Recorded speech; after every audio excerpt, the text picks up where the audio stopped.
or a riot, and they can go to where Ralph David Abernathy is in a wholly different place and round him up. Yes, today particularly with the power of computers and internet communications and monitoring the public airwaves, this network of 72 fusion centers, plus all of the subordinate groups that provide information and seek information, can follow you and me and just about anybody all around the country. They don't have to put transponders in our cars. They could use EasyPass on the highway. But in your case, from the state of Washington, they apparently used a transponder in an anti-war protester's automobile. This is the kind of surveillance society this country does not need. Who else was listed at the time? Say that again? Who else was listed at the time, both individuals and organizations that you saw targeted?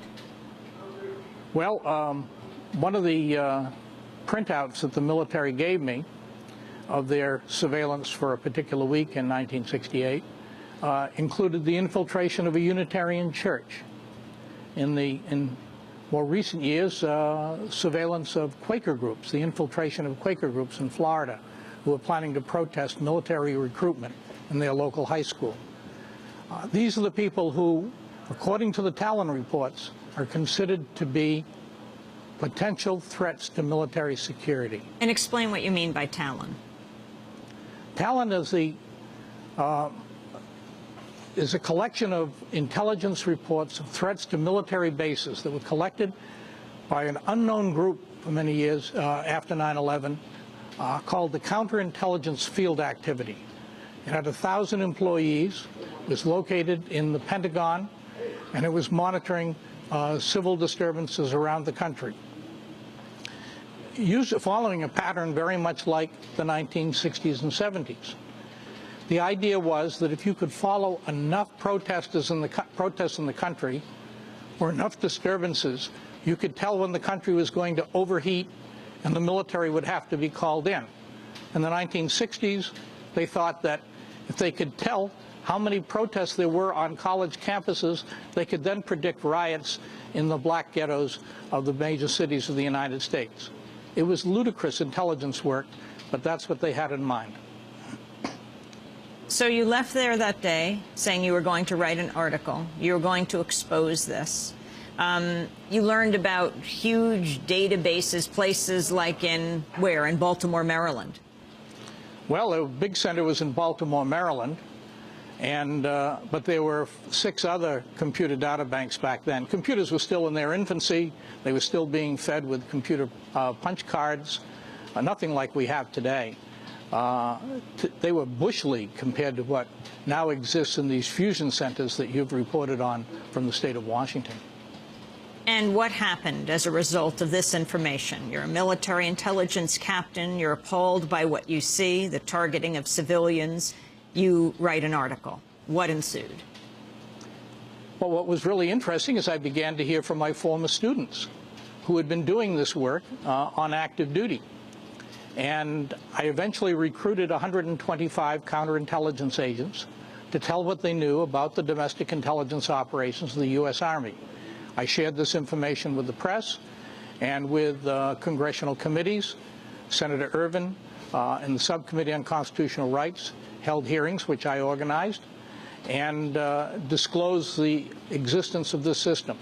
The military was embarrassed by the system and eventually disbanded it and burned all the records. I checked on that by interviewing the guys who did the burning of the records.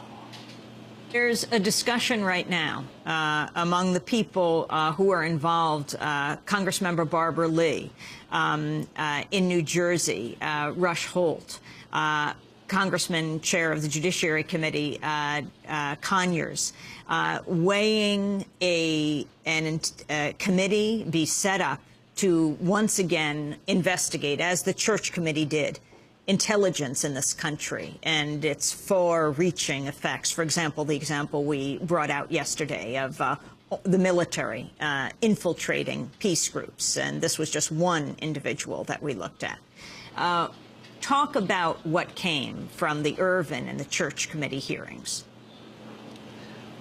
Well, the Church Committee did the most extensive investigation of all the agencies. Irvin's committee just did Army intelligence, but nobody had ever done anything to investigate intelligence agencies before Senator Irvin took it upon himself to do so.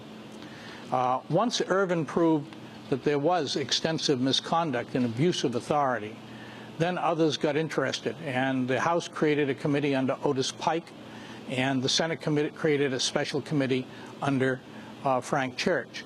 They had to create special committees because there were no standing committees to oversee the intelligence agencies.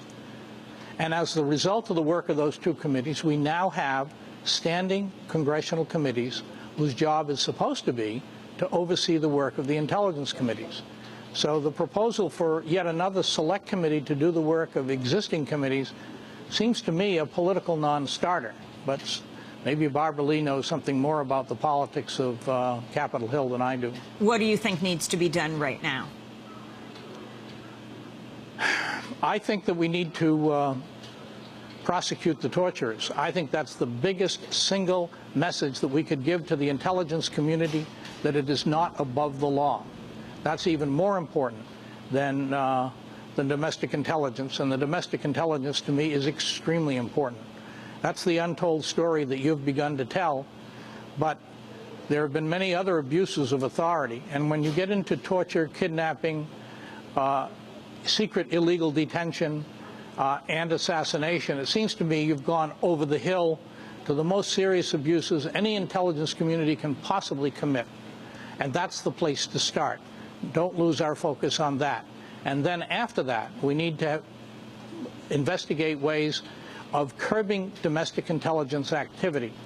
And there's an area of this which has not yet become publicly known, and that is the role of corporations working with the intelligence agencies. Corporations which do data processing and data mining, which are totally exempt from any state or federal privacy laws.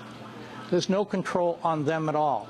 And when they're part of this network, they can use Google and techniques like Google, sophisticated techniques, to gather a great deal of information on the personal lives of the young men you had on your program yesterday. Christopher Pyle, this is just the beginning, and we're going to have you back. Your new book, Getting Away with Torture.